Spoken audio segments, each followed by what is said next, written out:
내기에서 나를 이기면 임신해주지며 한국 군인을 조롱하던 오만한 미군 여장교. 결국 전설적인 포격 한 발에 그녀의 마음과 몸이 모두 열려 임신까지 하게 되는 이야기입니다. 포천의 하늘은 야망의 색을 닮은 코발트 블루였다. 그 아래 로드리게스 실사격 훈련장의 대지는 메말랐다. 수십 년간 강철의 비를 맞으며 단련된 흙은 본연의 색을 잃고 화약 냄새 밴 회갈색으로 타들어가 있었다. 공기 중에는 먼지와 건초 그리고 미세한 금속성 비린내가 뒤섞여 훈련에 참가한 모든 이들의 폐부를 파고들었다. 대지를 뒤흔드는 굉음이 간헐적으로 울려 퍼졌다. 미 육군의 M109A7 팔라딘 자주포가 불을 뿜을 때면 지축이 낮게 울었고 이어 대한민국 육군의 K9 천둥이 포효할 때면 고막을 찢는 듯한 날카로운 파열음이 산자락을 때렸다. 이 모든 소음과 먼지의 한가운데 미군의 이동식 지휘 통제 차량 CPVR은 별세계처럼 고요하고 서늘했다. 수십 개의 모니터가 전장의 상황을 실시간으로 분석하고 있었고 그 푸른 빛이 메디슨 캠벨 대위의 금발을 차갑게 물들였다. 웨스트포인트 수석 졸업, 최연소 야전 포병대대 작전장교. 그녀의 이력서는 그녀의 군복처럼 한치의 구김도 없었다. 훈련에 임하는 그녀의 자세 또한 마찬가지였다.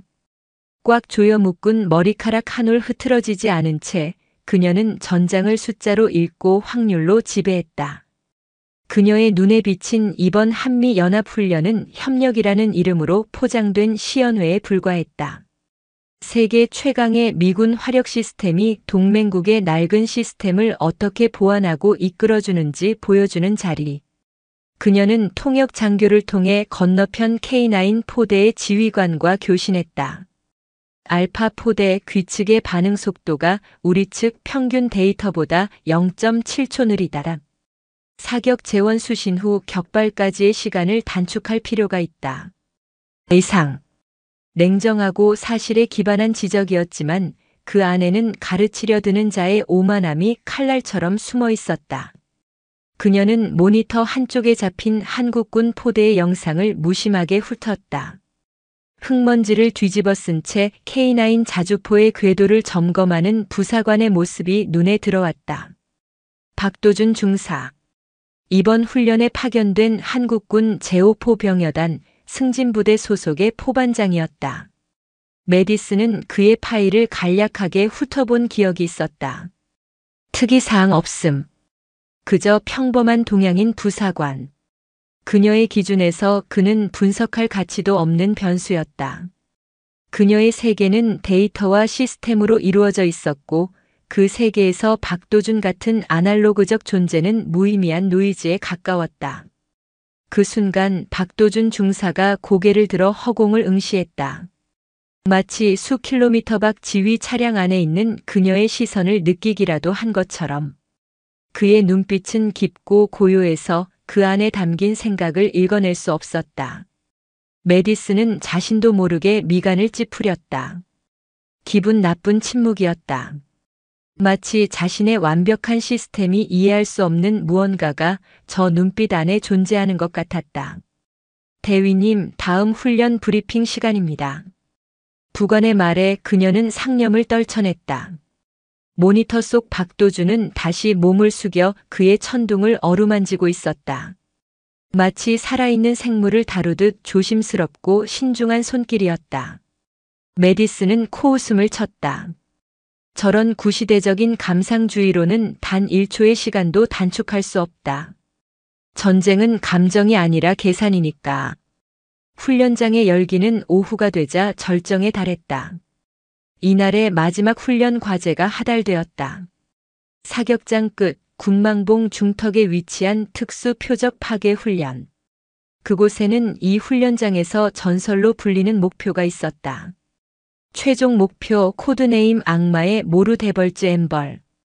작전 장교의 브리핑에 미군과 한국군 양측 지휘관들 사이에서 나직한 술렁임이 일었다. 메디슨의 입가에도 처음으로 흥미롭다는 미소가 떠올랐다. 그녀 역시 악마의 모루에 대한 소문은 익히 들어 알고 있었다. 단순한 표적이 아니었다. 그것은 포병의 자존심이자 넘을 수 없는 벽과도 같은 존재였다. 메디슨은 모니터를 통해 악마의 모루의 확대 영상을 확인했다. 험준한 바위 절벽 사이에 깊숙이 박혀있는 직경 1m 남짓의 특수압금 강철판. 주변 지형이 교묘하게 포탄을 막아내고 산자락을 타고 흐르는 변덕스러운 바람은 최첨단 기상 예측 시스템마저 비웃었다. 저것을 맞히는 것은 기술의 영역이 아니라 기적의 영역에 가까웠다. 흥미롭군. 메디슨은 나지막이 은조렸다. 그녀의 심장이 뛰기 시작했다. 기적은 나약한 자들이나 바라는 것. 자신은 계산으로 기적을 만들어내는 사람이었다. 저 악마의 모루는 자신의 능력을 증명하고 이 훈련의 주인공이 누구인지 모두에게 각인시킬 완벽한 무대가 되어줄 터였다. 그녀는 다시 한번 모니터 속 한국군 포대를 바라보았다. 박도준 중사는 여전히 같은 자리에서 같은 자세로 자신의 K9을 점검하고 있었다. 그의 묵묵함이 메디슨의 신경을 거슬리게 했다. 마치 폭풍전야의 고요함처럼 그녀의 완벽한 세계의 균열을 예고하는 불길한 정적이었다. 먼지와 자존심이 뒤엉킨 포천의 대지 위로 피할 수 없는 대결의 서막이 오르고 있었다. 악마의 모루는 단순한 훈련 표적이 아니었다. 그것은 포병들 사이에 구전되는 신화이자 저주였다. 험준한 군망봉의 허리, 귀신의 바람골이라 불리는 협곡에 자리 잡은 그것은 지난 수십 년간 수많은 명포수들의 자존심을 삼켜왔다. 전설에 따르면 그곳의 바람은 세 겹으로 분다고 했다. 지표면을 핥는 바람, 산비탈을 타고 오르는 상승 기류, 그리고 협곡 사이를 후려치는 예측 불가의 돌풍. 이 세 가지 바람이 뒤섞여 포탄의 궤적을 귀신처럼 흔들어 놓았다. 미군의 최첨단 도플러 기상 레이더도 한국군의 풍향 예측 모델도 그 변덕 앞에서는 무용지물이었다. 악마의 모루에 포탄을 맞히는 것은 태풍의 눈에 바늘을 던져 넣는 것과 같다고들 했다. 미군 알파 포대 사격 준비 완료. 가장 먼저 도전에 나선 것은 메디슨의 부대였다. 그녀는 자신감에 차 있었다. 지휘 차량의 모든 시스템이 그녀를 위해 완벽하게 작동하고 있었다. 위성에서 전송된 실시간 대기압 정보 레이저 거리 측정기가 보내온 오차 없는 좌표 슈퍼컴퓨터가 계산해낸 최적의 발사각과 장향량. 인간의 감각이 개입할 여지는 1%도 없었다. 완벽한 과학의 승리를 보여줄 시간이었다. 쏴. 메디슨의 냉정한 명령과 함께 팔라딘 자주포가 육중한 포성을 터뜨렸다. 모두가 지휘 차량의 모니터를 숨죽여 지켜봤다.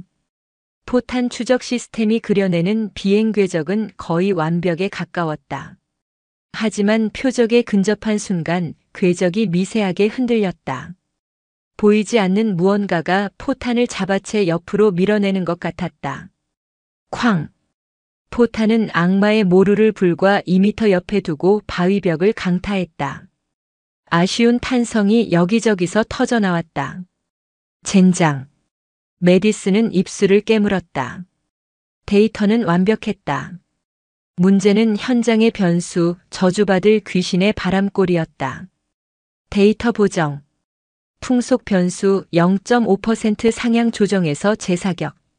두 번째, 세 번째 포탄이 연이어 발사되었다.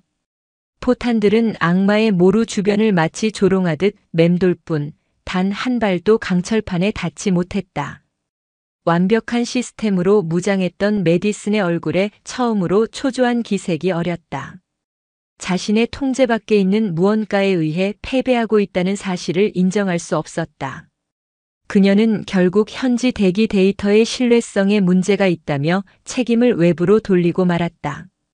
실패를 인정한 것이 아니라 환경이 자신을 따라주지 않았다는 오만한 선언이었다. 그때 훈련 통제관이 다음 차례를 알렸다. 한국군 승진부대 사격 준비.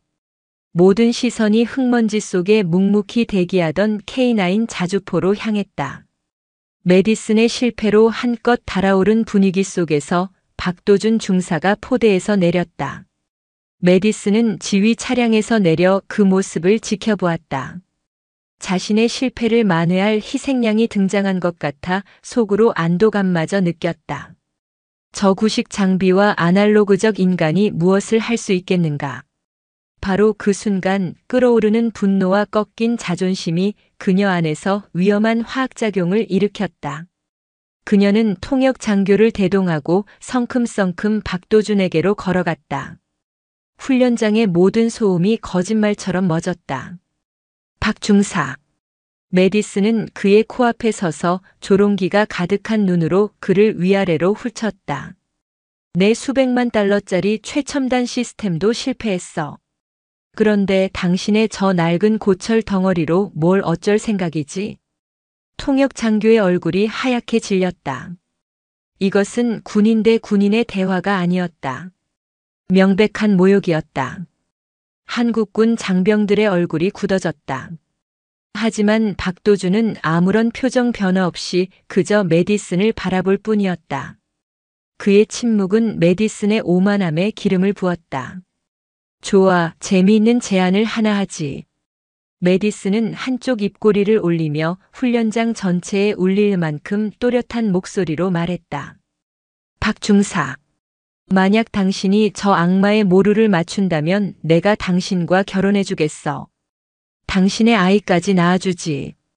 전설을 쏘아 올리면 나도 기꺼이 당신의 전설이 되어줄 테니. 어때 해볼 텐가? 정적이 흘렀다. 시간이 멈춘 것 같았다.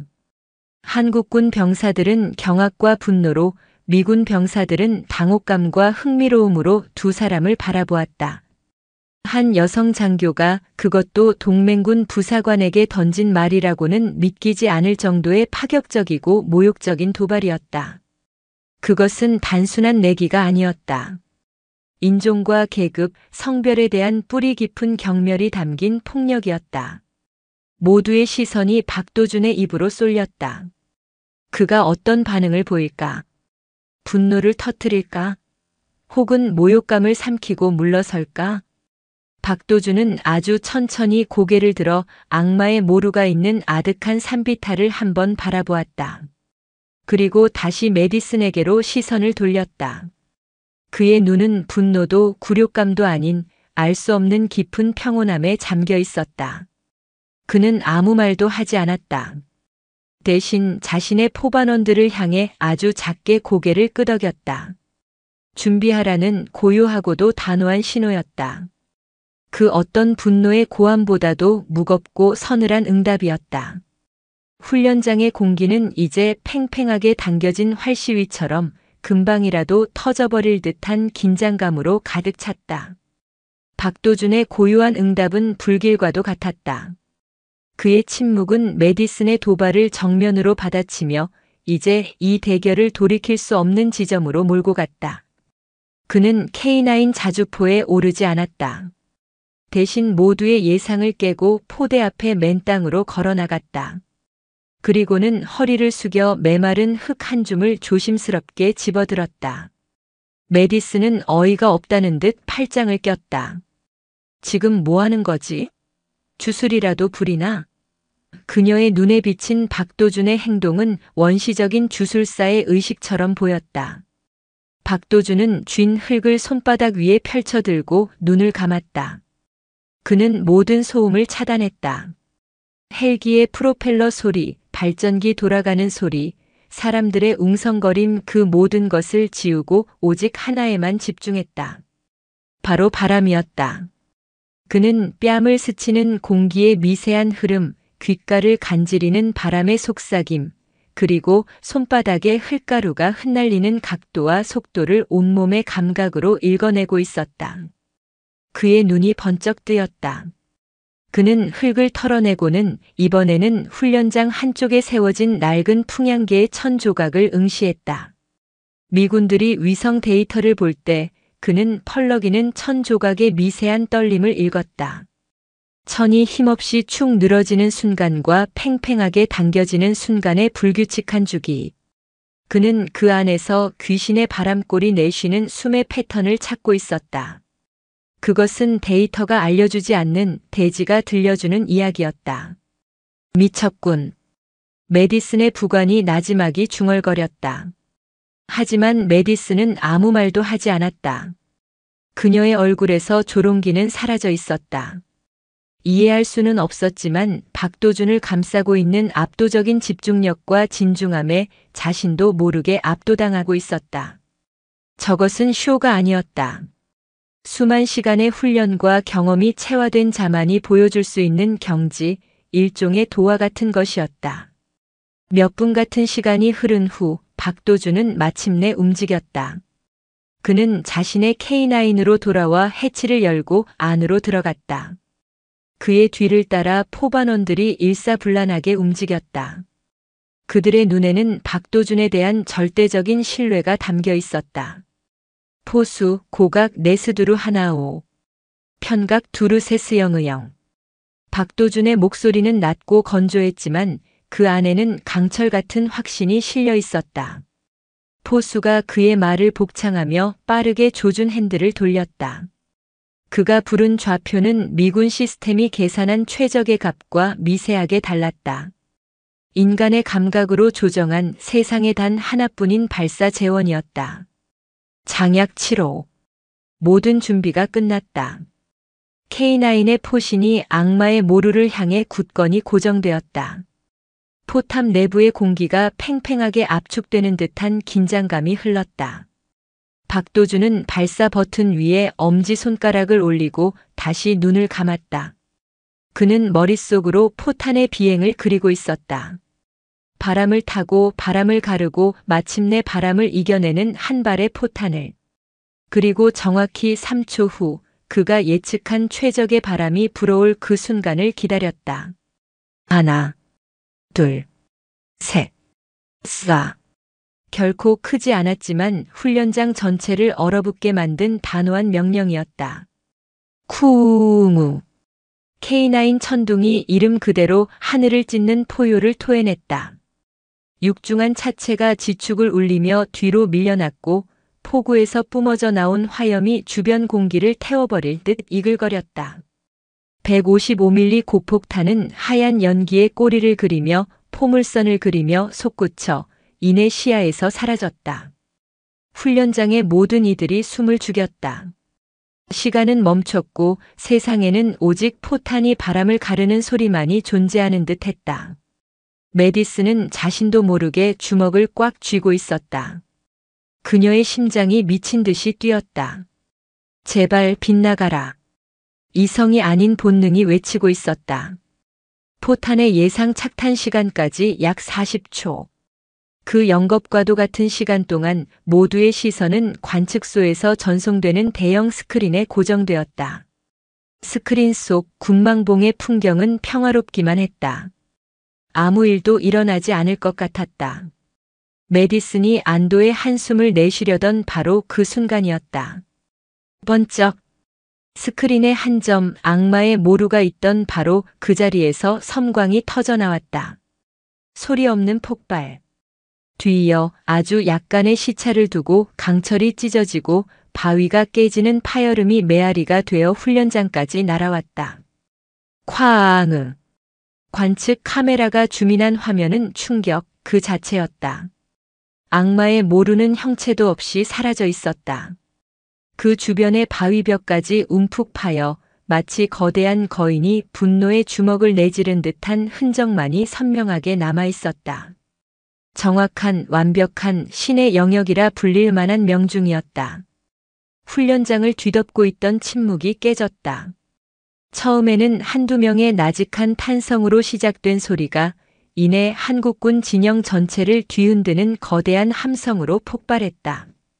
그들은 서로 부둥켜 안고 주먹을 하늘로 뻗으며 포효했다. 그것은 단순한 성공에 대한 기쁨이 아니었다. 자신들의 동료가 자신들의 자부심이 세계 최강이라 자부하는 이들의 오만한 코를 납작하게 만들었다는 통쾌함과 환희의 외침이었다. 미군 진영은 정반대였다. 그들은 마치 유령이라도 본 것처럼 스크린과 박도준의 K9을 번갈아 바라보며 넋을 잃고 있었다. 그들의 상식과 과학으로는 도저히 설명할 수 없는 현상이 눈앞에서 벌어진 것이다. 그리고 그 모든 환호와 침묵의 중심에 메디슨 캠벨이 있었다. 그녀는 꼼짝도 하지 못하고 스크린만 바라보고 있었다. 그녀의 푸른 눈동자가 세차게 흔들렸다. 자신의 완벽했던 세계가 산산조각 나는 소리를 들었다. 데이터 시스템, 첨단 과학, 그녀가 믿어왔던 모든 것이 저 동양인 부사관의 동물적인 감각과 알 수 없는 경험 앞에 무참히 무너져 내렸다. 패배감. 그리고 그보다 더한 자신의 어리석은 도발이 남긴 결과에 대한 아찔한 현기증이 그녀를 덮쳤다. 내가 당신과 결혼하고 당신의 아이를 낳아주지. 자신이 뱉었던 말이 독처럼 뇌리에서 퍼져나갔다. 해치를 열고 밖으로 나오는 박도준과 눈이 마주쳤다. 그는 아무 말도 하지 않았다. 그저 땀으로 젖은 얼굴로 언제나처럼 고요한 눈으로 그녀를 바라볼 뿐이었다. 그 눈빛 속에는 승자의 의기양양함도 패자를 향한 조롱도 없었다. 그래서 메디슨은 더욱 비참했다. 먼지가 가라앉은 대지 위에 오만했던 그녀의 자존심은 이제 가루가 되어 흩어지고 있었다. 악마의 모루가 부서진 자리에 새로운 것이 태어났다. 그것은 박도준이라는 이름의 신화였고 메디슨 캠벨이라는 이름의 굴욕이었다. 훈련장의 공기는 하루아침에 바뀌었다. 한국군 병사들은 어깨를 펴고 다녔다. 그들의 눈에는 이전에는 볼 수 없었던 자부심이 서려 있었다. 휴식 시간이면 335 모여 전설이 된 그 한 발의 포격에 대해 이야기꽃을 피웠다. 그 이야기의 중심에는 늘 영웅이 된 박도준이 있었지만 정작 그는 이전과 조금도 달라지지 않았다. 여전히 말없이 장비를 점검하고 묵묵히 다음 훈련을 준비할 뿐이었다. 그의 평온함은 오히려 그의 신화를 더욱 견고하게 만들었다. 반면 미군 진영의 분위기는 미묘하게 가라앉았다. 그들은 더 이상 한국군을 도와줘야 할 동생으로 보지 않았다. 특히 박도준을 마주칠 때면 그들의 시선에는 경외와 함께 이해할 수 없는 현상에 대한 혼란스러움이 뒤섞여 있었다. 럭키샷이었어. 누군가 애써 내뱉은 말은 공허한 변명처럼 흩어졌다. 운으로 치부하기에는 그 한 발이 남긴 여운이 너무나도 강렬했다. 그 변화의 소용돌이 한가운데 메디슨은 투명한 유리 상자 안에 갇힌 듯 완벽하게 고립되어 있었다. 동료들은 애써 그녀를 위로했다. 대위님, 누구라도 실패했을 겁니다. 바람이 정말 예측 불가능했으니까요. 하지만 그 어떤 위로도 그녀의 귀에 닿지 않았다. 그녀의 머릿속은 온통 그날의 광경으로 가득 차 있었다. 스크린을 가득 채웠던 섬광, 한국군들의 함성, 그리고 그 모든 것의 원인이었던 박도준의 고요한 눈빛과 자신이 내뱉었던 끔찍한 약속. 결혼하고 아이를 낳아주지. 그 말은 이제 지워지지 않는 낙인이 되어 그녀의 자존심을 밤낮으로 불태웠다. 그녀는 박도준이 언제 그 약속을 무기처럼 꺼내들지 몰라 전전긍긍했다. 그가 사람들 앞에서 자신을 조롱하며 약속을 지키라고 말하는 상상만으로도 숨이 막혔다. 하지만 박도준은 아무 말도 하지 않았다. 그는 훈련장에서 그녀를 마주칠 때면 언제나처럼 먼저 거수 경례를 붙였다. 메디슨 대위님. 그의 입에서 나오는 자신의 계급과 이름은 그 어떤 비난보다 날카로운 칼날이 되어 그녀의 심장을 찔렀다. 그의 예의 바름은 그녀의 죄책감을 극대화시키는 가장 잔인한 방식이었다. 그리고 운명은 그들을 더 깊은 수렁으로 밀어넣었다. 며칠 후 연합훈련의 2단계 시나리오가 하달되었다. 가상 적군의 국지도발 상황을 가정한 신속 대응 및 역공훈련. 이 훈련을 위해 한미 양측의 정예부대가 하나의 연합 전투단으로 재편성되었다. 공교롭게도 메디슨의 팔라딘 포대는 박도준의 K9 포대와 함께 연합 포병대를 이루었고 두 사람은 새로 꾸려진 연합작전 지휘소 JOC에서 함께 작전을 통제해야 하는 임무를 부여받았다. 좁은 지휘 텐트 안 거대한 전술 지도와 수십 개의 모니터를 사이에 두고 두 사람은 다시 마주 앉았다. 피할 수 없는 불편하기 짝이 없는 동맹의 시작이었다. 메디슨은 일부러 더 전문적이고 기계적인 태도를 유지하려 애썼다. 박 중사 귀측 포대의 예상 이동 경로상에 있는 3번 계곡의 토질 데이터를 요청한다. 폭우 시 기동 가능 여부를 판단해야겠다. 보고드립니다. 해당 지역은 서류상의 데이터보다 실제 함수율이 높아 시간당 20mm 이상의 강우 시 기동이 제한될 수 있습니다. 위성 사진으로는 보이지 않는 수맥이 존재합니다. 그의 대답은 언제나처럼 간결하고 정확했다. 하지만 메디슨은 그의 말에서 묘한 가시를 느꼈다. 위성 사진으로는 보이지 않는 그 말은 마치 데이터만을 맹신했던 자신의 과오를 은근히 지적하는 것처럼 들렸다. 그녀는 입술을 깨물며 다른 질문을 던졌지만 대화는 계속 겉돌았다. 두 사람 사이에는 그날의 약속이라는 거대한 벽이 보이지 않게 세워져 있었다. 작전 계획 브리핑에서 그들의 차이는 더욱 명확하게 드러났다. 메디슨은 위성 정보와 적군 패턴 분석 알고리즘에 기반한 전형적인 압도적 화력 섬멸 작전을 제시했다. 주력 부대가 정면으로 적을 타격하는 동안 포병대가 예상 도주로의 차단 사격을 퍼부어 괴멸시킨다는 교과서적인 계획이었다. 하지만 박도준은 조용히 손을 들고 이의를 제기했다. 대위님, 계획에 수정이 필요할 것 같습니다. 그는 전술 지도 위 메디슨이 주공 방향으로 설정한 능선 한쪽을 가리켰다. 이곳은 바람의 무덤이라 불리는 곳입니다. 협곡의 영향으로 통신 난청 지역이 상시 발생합니다. 만약 이곳에서 교전이 벌어지면 지휘 체계에 혼란이 올 수 있습니다. 그건 확인되지 않은 정보다. 우리 통신 시스템은 다중 채널로 경험에 의한 정보입니다. 박도준은 그녀의 말을 부드럽지만 단호하게 끊었다. 경험. 그 단어는 메디슨의 논리에 균열을 내는 망치와도 같았다. 악마의 모루를 명중시킨 것도 결국 그의 경험이었으니까. 메디슨의 완벽했던 시스템은 한 번 패배한 경험이 있었다.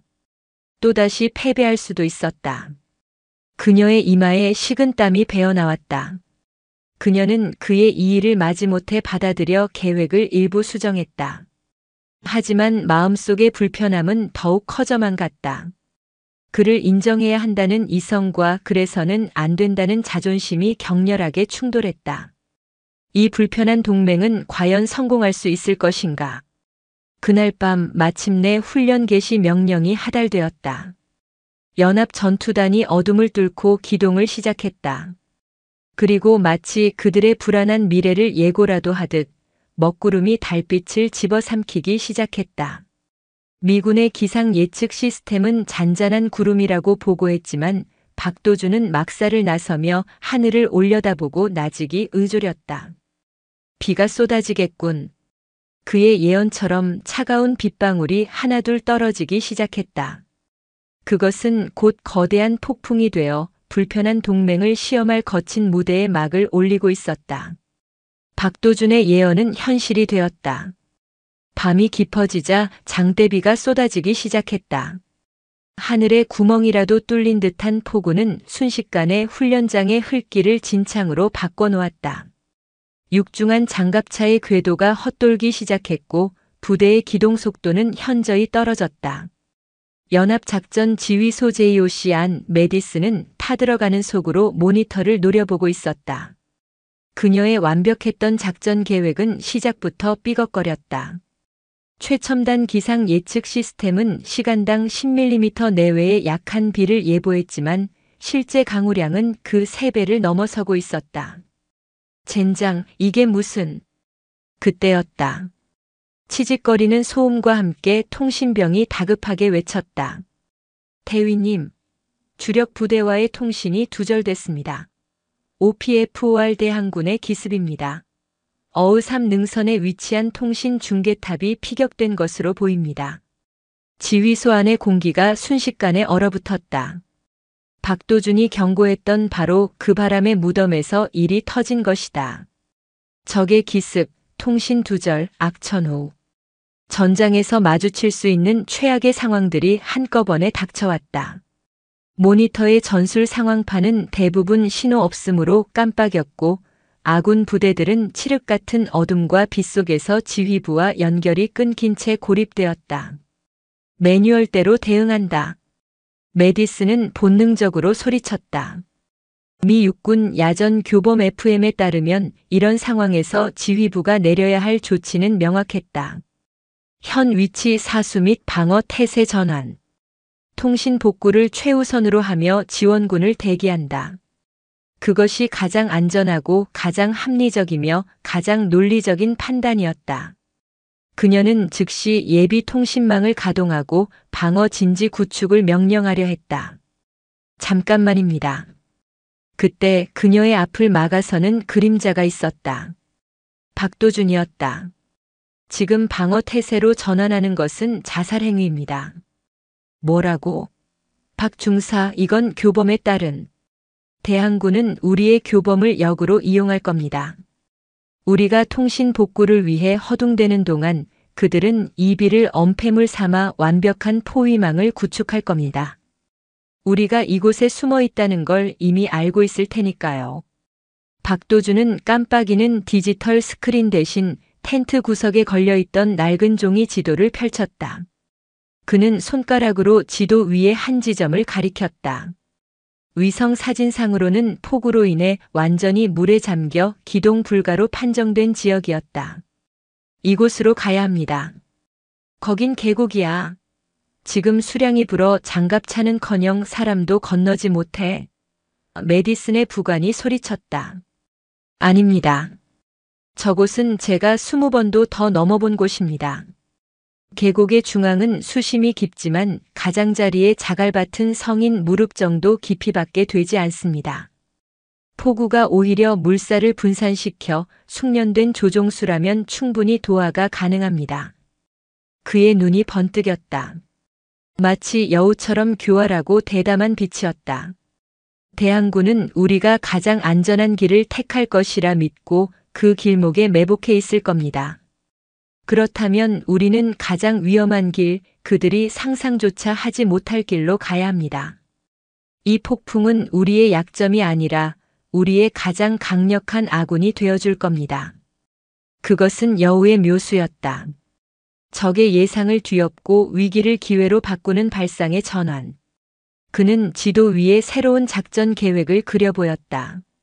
그의 K9 포대가 산 너머로 고각 사격을 가해 적의 퇴로와 예상 집결지를 차단하는 간접 포위를 실시하고 그 사이 메디슨이 지휘하는 미군 기계화 보병이 계곡을 건너 적의 측면을 기습한다는 교범에는 존재하지 않는 대담무쌍한 계획이었다.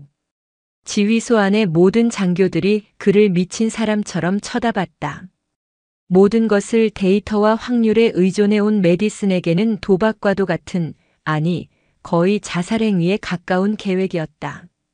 말도 안 돼. 성공 확률이 0에 가까울 수도 있습니다. 박도준은 담담하게 인정했다. 하지만 가만히 앉아서 기다리는 것의 생존 확률은 정확히 0입니다. 선택은 대위님께 달려 있습니다. 메디슨의 머릿속이 터질 것 같았다. 그녀의 모든 훈련과 교육이 안전한 길을 택하라고 비명을 지르고 있었다. 실패하면 모든 책임을 그녀가 져야 했다. 그녀의 완벽했던 군 경력에 지울 수 없는 오점을 남기게 될 터였다. 하지만 그녀의 뇌리에서 악마의 모루를 관통하던 그 한 발의 포격이 섬광처럼 스쳐 지나갔다. 그녀의 완벽한 시스템이 실패했던 바로 그 순간 그의 불확실한 감각이 기적을 만들어냈었다. 그녀는 고개를 들어 박도준의 눈을 바라보았다. 그의 눈에는 광기가 아닌 냉철한 확신이 서려 있었다. 자신과 부하들의 목숨을 기꺼이 걸 수 있다는 지휘관의 책임감. 메디슨은 길고 깊은 숨을 내쉬었다. 그녀는 자신의 군 경력 전체를 건 가장 큰 도박을 하기로 결심했다. 그녀는 자신의 이성이 아닌 한 번도 믿어본 적 없는 한 남자의 경험을 믿어보기로 했다. 좋다. 그녀의 입에서 나온 나직한 한마디에 지휘소의 모든 소음이 멎었다. 박 중사의 계획대로 간다. 전 부대 즉시 작전 변경. 여우 사냥을 시작한다. 그녀의 명령은 빗소리를 뚫고 연합 전투단의 심장부로 퍼져나갔다. 칠흑 같은 어둠 속에서 강철의 여우들이 움직이기 시작했다. 교범을 찍고 나온 그들의 대담한 도박이 이제 막 시작되고 있었다. 여우 사냥 작전은 신화적인 성공으로 끝났다. 박도준의 예측은 한치의 오차도 없었다. 대항군은 연합 전투단이 폭풍우 속에서 방어 태세를 취할 것이라 확신하고 주력 도로에 완벽한 매복 진지를 구축해 놓고 있었다. 그들의 허를 찔러 불어난 계곡을 건넌 미군 기계화 보병 부대가 측면을 강타했을 때 대항군은 혼란에 빠져 속수무책으로 무너졌다. 동시에 산 너머에서 날아온 박도준의 K9 포탄들은 그들의 퇴로를 정확히 차단하며 완벽한 포위 선멸을 완성했다. 훈련 종료를 알리는 ENDEX 신호가 울려 퍼졌을 때 폭풍은 거짓말처럼 멎어 있었다. 비에 젖은 훈련장에는 새로운 존경과 유대감의 기운이 감돌았다. 그날 저녁 훈련의 성공적인 마무리를 축하하기 위해 비공식적인 한미 합동 바비큐 파티가 열렸다. 딱딱한 군대의 위계 질서는 잠시 모닥불 뒤로 물러났다. 미군 병사들이 서툰 한국말로 이거 삼겹살 맛있어요. 를 외쳤고 한국군 병사들은 미군들에게 소주를 권하며 어깨동무를 했다. 훈련장의 화약 냄새 대신 고기 굽는 고소한 냄새와 사람들의 유쾌한 웃음소리가 밤 공기를 채웠다. 메디슨은 그 떠들썩한 풍경의 한가운데서 말없이 불꽃을 바라보고 있는 박도준을 발견했다. 그는 축제의 주인공이었지만 여전히 조용히 자신만의 공간에 머물러 있었다. 이전 같았으면 그를 무시했겠지만 이제 그의 침묵은 그녀에게 다른 의미로 다가왔다. 그것은 무능의 침묵이 아니라 모든 것을 짊어진 자의 무게감 있는 고요함이었다. 그녀는 심호흡을 한 번 하고 차가운 맥주 캔 2개를 챙겨 들고 그에게로 향했다. 그녀의 움직임을 알아챈 몇몇 병사들의 시선이 그들에게로 향했다가 이내 어색하게 다른 곳으로 흩어졌다. 여기. 메디슨이 내민 맥주 캔을 박도준은 잠시 그녀를 쳐다보다 말없이 받아들었다. 그녀는 그의 옆 축축한 통나무 의자에 아무렇게나 걸터 앉았다. 찰칵하고 캔 따는 소리가 어색한 침묵을 깼다. 고마워요. 메디슨이 먼저 입을 열었다. 오늘 당신이 내 목을 구한 거나 마찬가지야. 그리고 그녀는 아주 어렵게 하지만 진심을 담아 다음 말을 이었다. 그리고 미안해요. 그날 내가 했던 말. 군인으로서 인간으로서 해서는 안 될 말이었어. 정말 미안합니다. 그것은 그녀의 인생에서 가장 힘든 사과였다. 오만함이라는 갑옷을 스스로 벗어 던지는 행위였으니까. 박도준은 그녀를 잠시 바라보다 모닥불로 시선을 돌리며 맥주를 한 모금 마셨다. 괜찮습니다. 그는 그 일을 탓하지도 그녀의 사과를 이용하지도 않았다. 그저 담담하게 받아들일 뿐이었다. 그의 그런 태도는 오히려 메디슨의 마음을 더욱 무겁게 짓누르던 죄책감을 조금이나마 덜어주었다.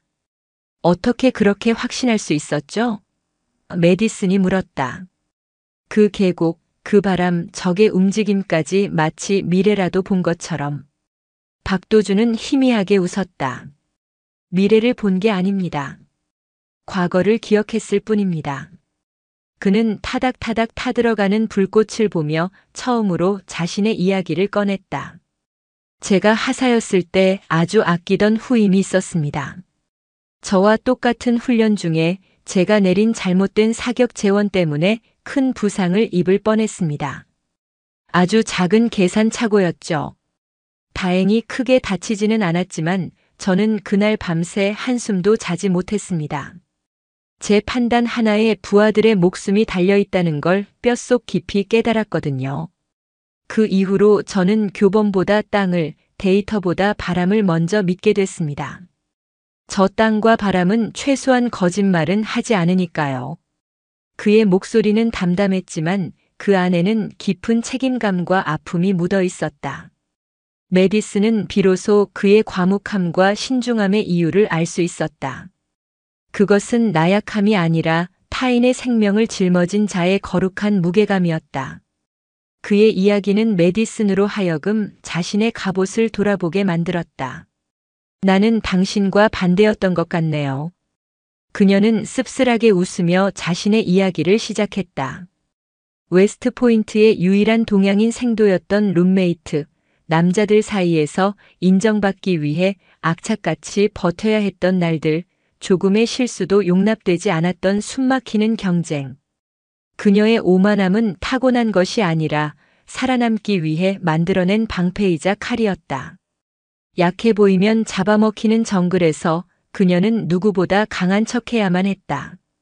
국적도 계급도 성별도 다른 두 사람이 모닥불 앞에서 처음으로 서로의 맨얼굴을 마주보고 있었다. 서로의 상처를 들여다보고 그 상처가 만들어낸 지금의 모습을 이해하기 시작했다. 대화는 군대 이야기에서 벗어나 그들의 가족, 꿈, 좋아하는 음식 같은 소소한 일상으로 이어졌다. 박도준은 낚시를 좋아하고 메디슨은 의외로 시끄러운 록 음악을 즐겨 듣는다는 사실을 알게 되었다.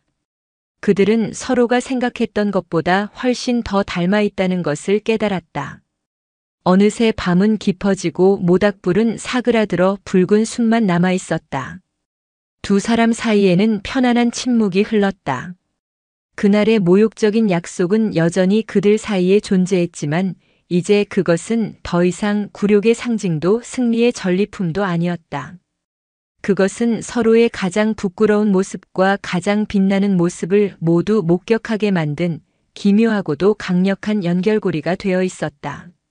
전장에서 피어난 존경심은 이제 모닥불의 온기처럼 따스한 인간적인 공감으로 변해가고 있었다.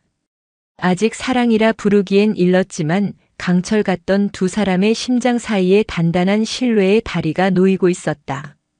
연합훈련의 포성이 멎자 훈련장에는 기만적인 평온이 찾아왔다. 철수와 장비 정비를 위한 시간이었다. 딱딱했던 위계 질서는 한결 부드러워졌고 그 중심에는 메디슨과 박도준의 변화된 관계가 있었다. 그들은 이제 더 이상 서로를 탐색하는 낯선 동맹이 아니었다. 함께 커피를 마시며 포병 전술 교범의 차이점에 대해 토론했고 때로는 농담을 주고받기도 했다. 그들의 대화는 자연스러웠고 서로를 향한 시선에는 이제 의심 대신 편안한 신뢰가 담겨 있었다. 주변의 시선도 달라졌다. 미군 장교들은 더 이상 메디슨을 박도준에게 패배한 오만한 장교로 보지 않았고 박도준의 능력을 꿰뚫어보고 그의 대담한 작전을 채택한 현명한 지휘관으로 평가하기 시작했다. 막사에서는 두 사람의 관계를 두고 짓궂은 추측들이 오갔지만 그것은 악에 없는 가십에 가까웠다. 그렇게 며칠이 흘렀을 때 새로운 임무가 하달되었다. 지난번 폭우로 인해 철원 비무장지대 인근의 전방 관측 소오피 몇 군데의 통신 및 감시 장비에 장애가 발생했다는 보고였다. 피해 상황을 점검하고 긴급 복구가 가능한지 판단하기 위한 소규모 합동 정찰팀이 꾸려졌다. 최고의 팀워크를 증명해 보인 메디슨 캠벨 대위와 박도준 중사가 팀의 지휘를 맡는 것은 당연한 수순이었다. 지도상으로는 하루면 충분한 지극히 평범하고 간단한 임무처럼 보였다. 다음 날 새벽 그들이 탑승한 소형 전술 차량은 안개를 가르며 북으로 향했다.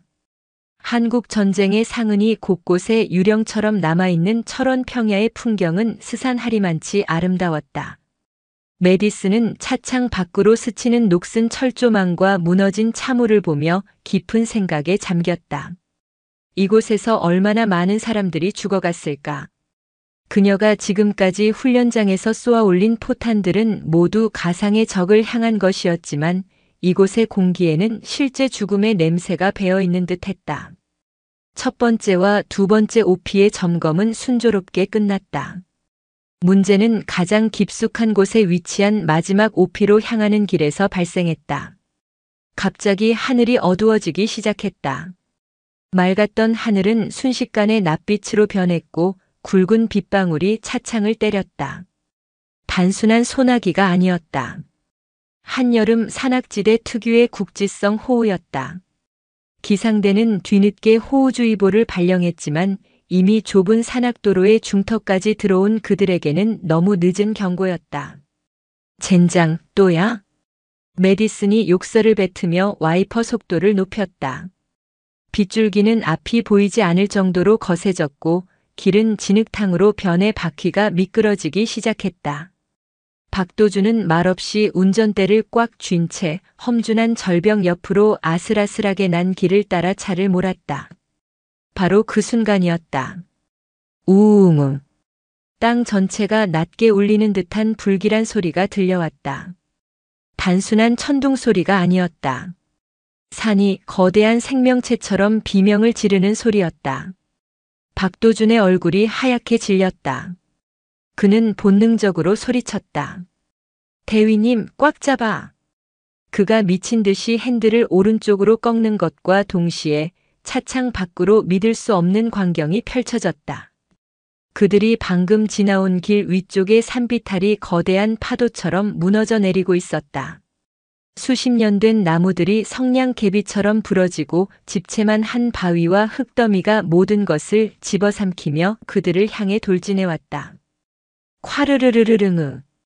세상이 무너지는 듯한 굉음과 함께 차량은 박도준의 필사적인 조작으로 간신히 산사태의 직격을 피했지만 그 충격파에 휩쓸려 도로 밖 배수로로 처박혔다. 강철이 찢어지는 소리와 함께 메디슨의 머리가 강하게 흔들렸고 그녀는 그대로 정신을 잃었다. 얼마나 지났을까? 메디슨은 누군가 자신의 뺨을 가볍게 때리는 감각에 희미하게 눈을 떴다. 빗물이 섞인 박도준의 얼굴이 흐릿하게 보였다. 메디슨, 정신 차려봐요. 메디슨.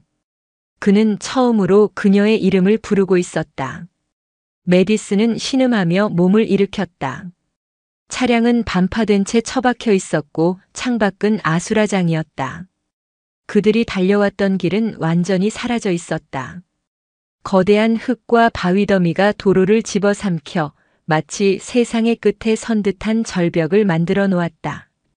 돌아갈 길도 앞으로 나아갈 길도 모두 끊겼다. 통신기는 부서졌습니다. 박도준이 잔해 속에서 박살난 주 통신기를 꺼내 보였다. 그의 목소리는 침착했지만 그 너머의 절망적인 상황을 숨기지는 못했다. 예비용 단거리 무전기로 교신을 시도했지만 쏟아지는 비와 험준한 산세에 막혀 치직거리는 소음만 들려올 뿐이었다. 그들은 완벽하게 고립되었다. 해가 저물기 시작했다. 빗줄기는 더욱 거세졌고 기온은 급격히 떨어졌다. 최악인 것은 이곳이 어떤 곳인지 두 사람 모두 잘 알고 있다는 사실이었다. 민간인 통제선 북방, 한국 전쟁 당시 가장 치열했던 격전지 중 하나. 아직도 수많은 불발탄과 지뢰가 주인을 기다리며 땅속에 잠들어 있는 곳. 어둠 속에서 함부로 움직이는 것은 자살행위였다. 일상적인 점검 임무는 이제 세계에서 가장 위험한 장소 중 한복판에서 벌어지는 처절한 생존 투쟁으로 변해 있었다. 계급장도 국적도 무의미해진 극한의 상황. 두 사람은 이제 군인이 아닌 그저 비에 젖은 채 서로에게 의지해야만 하는 두 명의 인간일 뿐이었다. 절망적인 상황 속에서 먼저 정신을 차린 것은 박도준이었다. 그의 내면에서 수십 년간 단련된 군인의 생존 본능이 깨어났다. 이대로는 안 됩니다.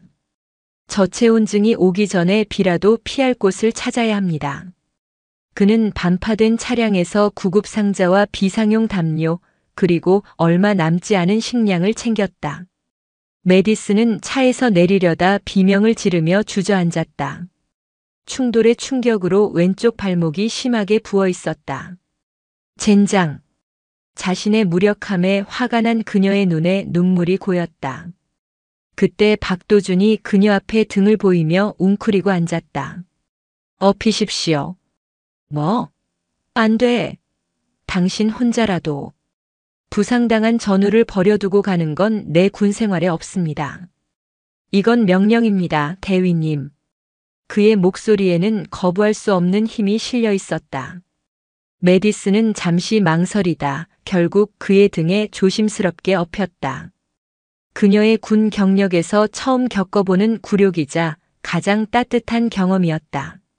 장교인 자신이 부사관의 등에 엎여 목숨을 부지하는 이 아이러니한 상황. 박도준은 그녀를 업고 칠흑 같은 어둠과 빗속을 헤쳐나가기 시작했다. 그는 마치 숲의 일부인 것처럼 본능적으로 위험한 곳을 피하고 안전한 길을 찾아냈다. 나뭇가지에 옷이 찢기고 얼굴에 상처가 났지만 그는 단 한 번의 신음도 내뱉지 않았다. 메디슨은 그의 등 뒤에서 거친 숨소리와 강하게 뛰는 심장박동을 고스란히 느끼며 그가 자신을 위해 얼마나 필사적인 사투를 벌이고 있는지 깨달았다. 얼마나 지났을까? 박도준은 비바람이 잦아드는 작은 바위굴을 발견했다.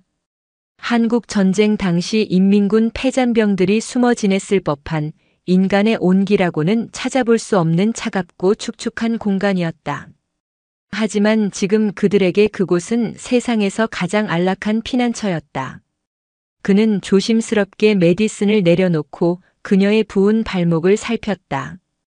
구급상자에서 압박붕대를 꺼내 능숙하게 응급처치를 하는 그의 손길은 조심스러웠다.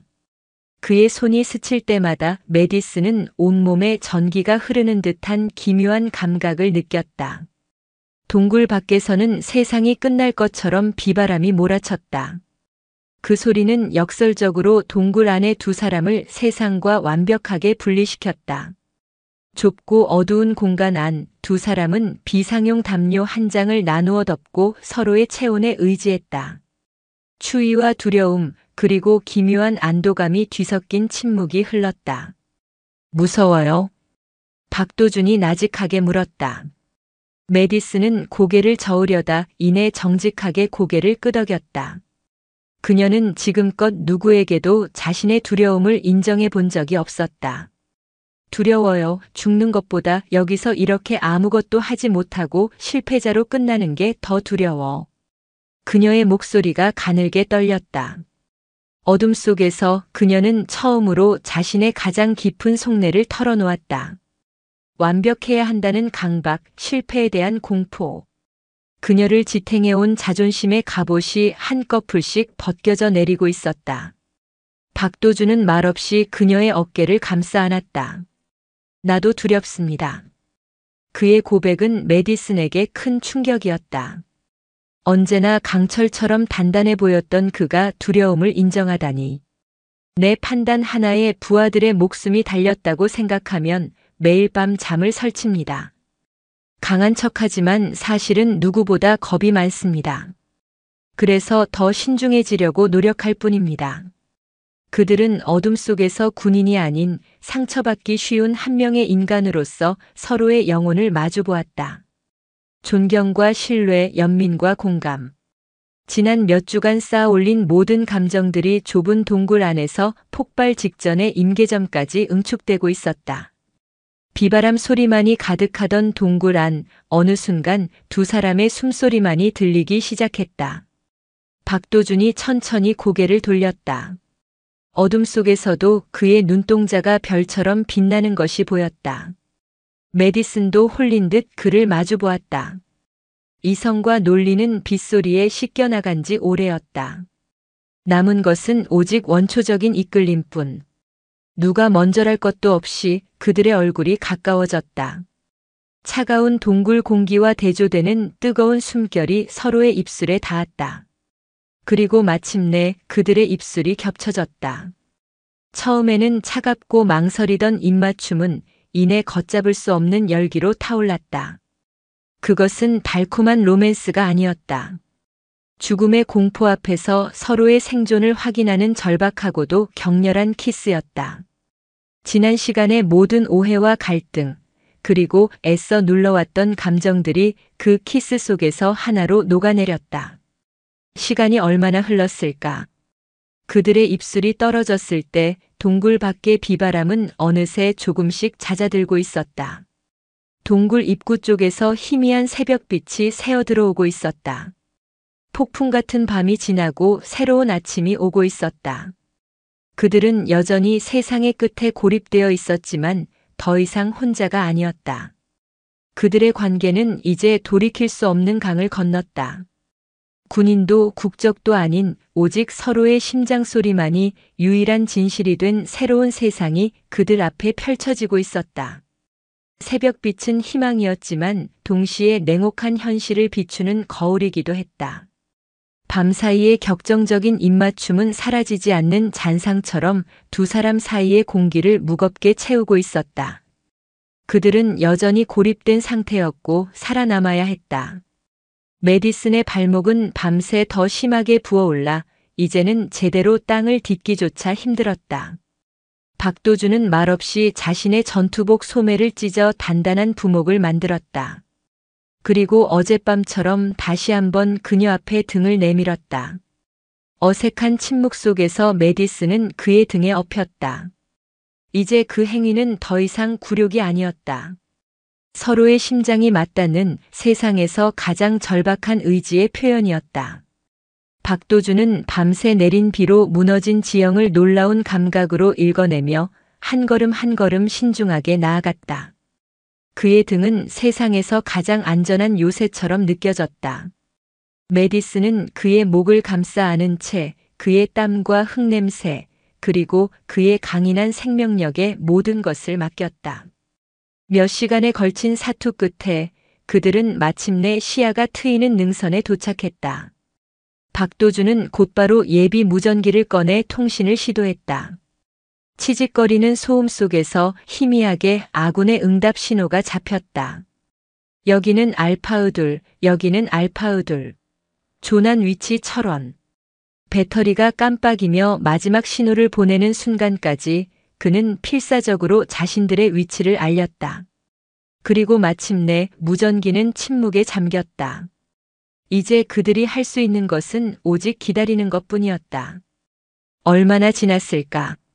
멀리서 프로펠러 소리가 들려왔을 때 두 사람은 거의 탈진 상태였다. 대한민국 육군의 수리온 헬리콥터가 그들 머리 위로 나타났고 구조대원들이 로프를 타고 내려왔다. 헬리콥터 안으로 끌어올려지며 메디슨은 멀어지는 산을 바라보았다. 그곳은 자신들을 죽음의 문턱까지 몰고 갔던 지옥이었지만 동시에 서로의 영혼을 확인하게 해준 기적의 장소이기도 했다. 기지로 복귀하자마지 두 사람은 의무실로 옮겨졌다.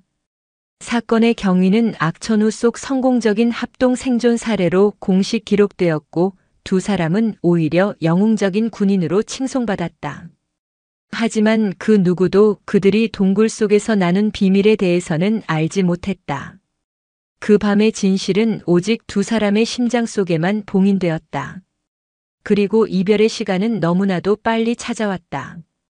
연합훈련의 모든 일정이 공식적으로 종료되고 미군 파견 부대의 본국 귀환일이 정해졌다. 떠나기 전날 밤 메디슨과 박도준은 부대 내 인적 드문 훈련장 구석에서 마지막으로 만났다. 어색한 침묵이 흘렀다. 동굴 속에서의 일은 마치 꿈처럼 아득하게 느껴졌다. 하지만 서로를 향한 시선에 담긴 감정은 그 어떤 말보다도 진실했다. 몸 조심해요. 메디슨이 어렵게 입을 열었다. 당신도. 박도준이 짧게 대답했다. 사랑한다. 보고 싶을 거다 같은 말들은 차마 입 밖으로 나오지 못하고 목구멍에서 빙빙 맴돌았다. 그녀는 미국의 엘리트 장교였고 그는 한국의 부사관이었다. 그들 사이에는 태평양이라는 거대한 바다와 결코 좁혀질 수 없을 것 같은 현실의 벽이 가로놓여 있었다. 그들은 이메일 주소를 교환하고 꼭 연락하겠다는 의미 없는 약속만을 나눌 뿐이었다. 다음 날 부대 연병장에서 열린 환송식. 두 사람은 수많은 군인들 틈에서 멀리 떨어진 채 서로를 바라보았다. 공식적인 악수가 그들의 마지막 인사였다. 그의 손을 잡았을 때 느껴졌던 거칠고 따뜻한 감촉은 그녀의 기억 속에 영원히 지워지지 않을 낙인처럼 새겨졌다. 시간이 흘렀다. 6개월이라는 시간은 누군가에게는 짧고 누군가에게는 영원과도 같았다. 메디슨은 약속대로 미 포병의 심장이라 불리는 오클라호마의 포트 실 기지로 복귀했다. 그녀는 뛰어난 능력으로 승승장구했지만 그 누구도 그녀의 공허함을 채워주지는 못했다. 그녀는 밤마다 한국의 날씨를 확인했고 가끔씩 도착하는 박도준의 짧지만 진심 어린 이메일을 수십 번씩 읽고 또 읽었다. 박도준 역시 승진 부대의 전설적인 포반장으로 돌아왔다. 그는 묵묵히 신병들을 훈련시키고 포를 닦았지만 부대원들은 그가 종종 서쪽 하늘을 보며 깊은 생각에 잠기는 것을 목격했다. 그렇게 서로의 세상에서 서로를 그리워하며 시간은 흘러갔다. 그러던 어느 맑은 가을날 아침이었다. 메디슨은 여느 때처럼 기지 외곽의 조깅 코스를 달리고 있었다. 차가운 공기에 하얀 입김이 뿜어져 나왔다. 그녀가 막 코너를 돌았을 때였다. 길 한가운데에 서 있는 한 남자의 실루엣에 그녀는 심장이 멎는 듯한 충격으로 그 자리에 멈춰 섰다. 익숙한 체격, 익숙한 자세. 군복이 아닌 낡은 청바지와 티셔츠 차림이었지만 그녀는 한눈에 알아볼 수 있었다. 그였다. 박도준이었다. 그녀는 자신의 눈을 의심했다. 환상일지도 모른다고 생각했다. 하지만 그가 그녀를 향해 희미하게 미소 짓는 순간 그것이 현실임을 깨달았다. 그녀는 그에게 달려갔다. 어떻게, 왜, 무슨 일로 이곳에 왔는지 수만 가지 질문이 머릿속을 맴돌았지만 아무 말도 나오지 않았다. 박도준은 지난 몇 년간 모아온 모든 돈과 군 생활 중 처음으로 얻은 긴 휴가를 전부 쏟아부어 태평양을 건너온 것이었다. 오직 그녀를 만나기 위해. 벅찬 재회와 폭풍 같은 감정의 소용돌이가 지나간 후 박도준은 그녀의 눈을 똑바로 바라보았다. 그의 얼굴에는 언제나처럼 고요한 평온함이 있었지만 그 눈빛 깊은 곳에서는 그가 짊어지고 온 모든 용기와 결단이 불꽃처럼 타오르고 있었다. 그는 반지도 꽃도 없이 오직 자기 자신만을 가지고 그녀의 앞에 섰다.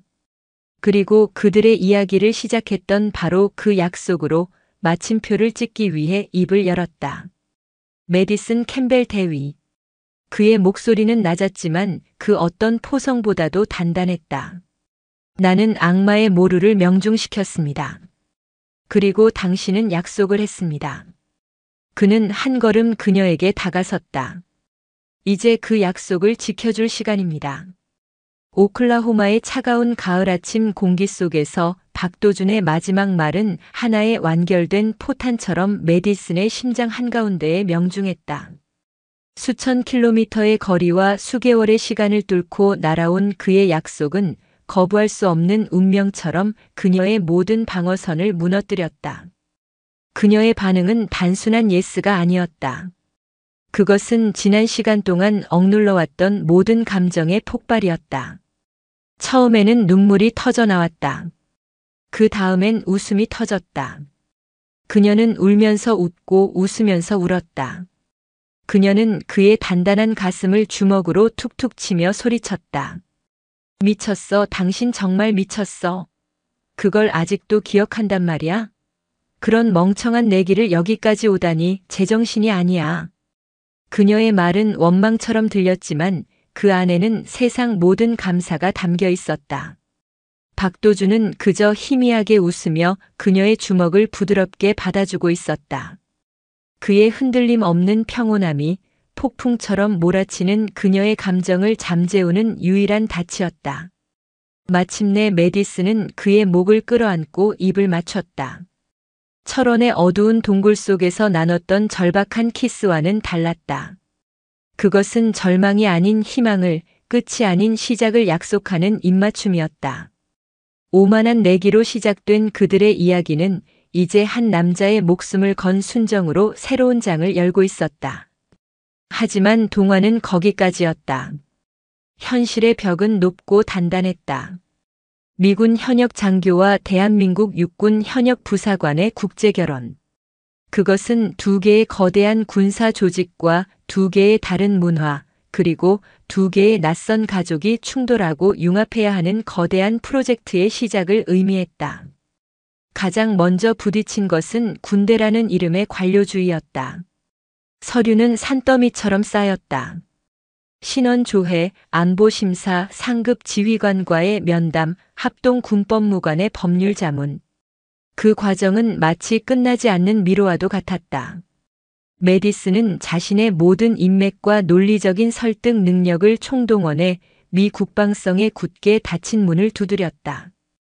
박도준 역시 대한민국 육군 본부의 까다로운 행정 절차를 묵묵히 그러나 끈질기게 밟아나갔다.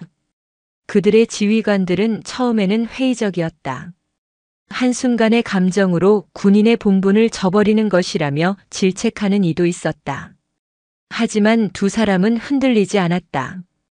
연합훈련 당시 대담한 작전으로 승리를 이끌었던 그들의 전설적인 팀워크, 그리고 서로의 눈을 바라볼 때마다 흘러넘치는 진실한 감정은 가장 완고한 지휘관의 마음마저 서서히 움직였다. 마침내 몇 달에 걸친 사투 끝에 그들은 양국군 수뇌부로부터 기적과도 같은 결혼 승인을 받아냈다. 두 번째 관문은 가족이었다. 메디슨의 아버지는 대대로 군인의 길을 걸어온 가문의 수장이었다. 퇴역 장성인 그는 화상 통화 너머로 박도준을 위아래로 훑어보며 날카롭게 질문했다. 박 중사, 내 딸에게 무엇을 해줄 수 있나? 박도준은 긴장했지만 피하지 않았다. 그는 서툰 영어로 그러나 단호하게 대답했다. 장군님, 저는 대위님께 세상을 다 가져다 줄 수는 없습니다. 하지만 세상의 그 어떤 위험으로부터도 제 목숨을 걸고 그녀를 지켜낼 수는 있습니다. 그의 대답에는 조금의 과장도 거짓도 없었다. 딸의 행복을 의심했던 늙은 장군의 눈빛이 비로소 부드럽게 풀렸다. 박도준의 어머니는 평생을 철원에서 살아온 분이었다. 그녀는 파란 눈의 미국인 며느리감을 마주하고는 걱정부터 앞섰다. 말이 통할까, 음식이 입에 맞을까, 이 낯선 땅에서 잘 살 수 있을까. 하지만 메디슨은 진심으로 다가갔다. 그녀는 서툰 한국말로 자신을 소개하고 어머님이 차려주신 음식을 하나도 남기지 않고 맛있게 먹었다. 그리고 박도준이 어머님과 이야기할 때 그를 바라보는 그녀의 눈빛에는 깊은 사랑과 존경이 담겨 있었다. 아들의 행복을 확신한 어머님은 결국 그녀의 손을 꼭 잡아주었다. 수많은 벽을 넘은 끝에 그들은 마침내 그들만의 삶을 시작하기로 결심했다. 그 무대는 대한민국이었다. 메디슨은 자신의 뛰어난 경력과 특수한 상황을 인정받아 평택의 주한미군 기지 캠프 험프리스의 한미 연락장교라는 새로운 보직을 얻어냈다. 그들의 결혼식은 작고 소박했다. 양국의 군복을 차려입은 친구들과 태평양을 건너온 가족들만이 모여 두 사람의 앞날을 축복했다. 문화도 언어도 다른 하객들이었지만 두 사람을 향한 따뜻한 마음만은 하나였다.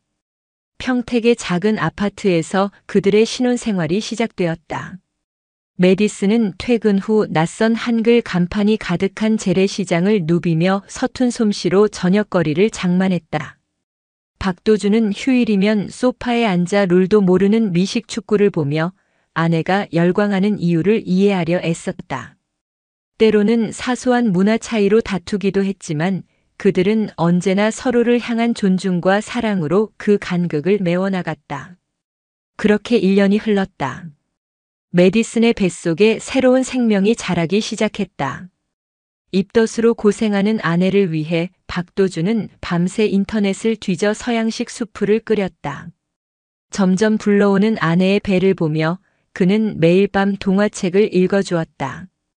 아직 세상에 태어나지도 않은 아기에게 그는 세상에서 가장 든든한 아버지가 되어주고 있었다. 그리고 마침내 예정일보다 조금 이른 어느 겨울밤 진통이 시작되었다. 서울의 한 병원 분만실. 메디슨은 극심한 고통 속에서 사투를 벌이고 있었다. 박도준은 그녀의 손을 놓지 않았다.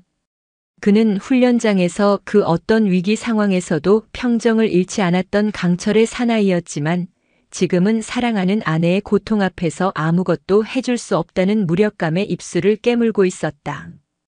그는 그녀의 이마에 흐르는 땀을 닦아주며 괜찮다고, 잘하고 있다고, 사랑한다고 끊임없이 속삭여 주었다.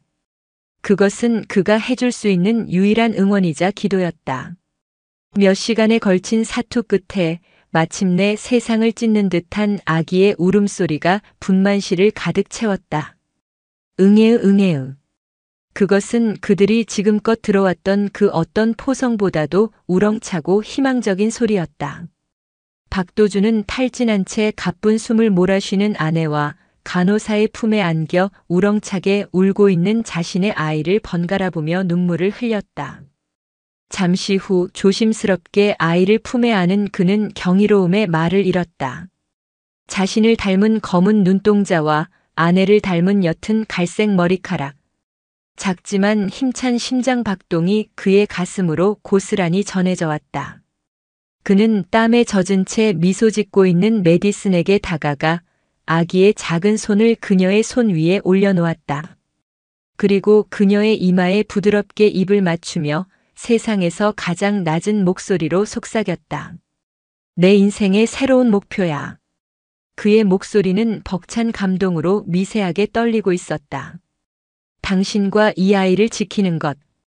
그 어떤 표적보다 가장 중요하고 가장 명중시키고 싶은 목표.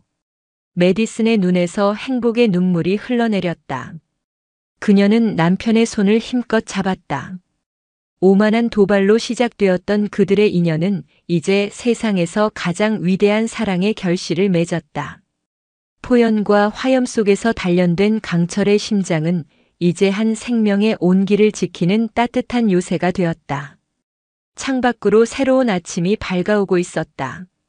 승진부대의 눈이라 불렸던 전설의 포수는 이제 한 가족의 든든한 수호자가 되어 그의 가장 소중한 목표를 향한 영원한 경계 근무를 시작하고 있었다.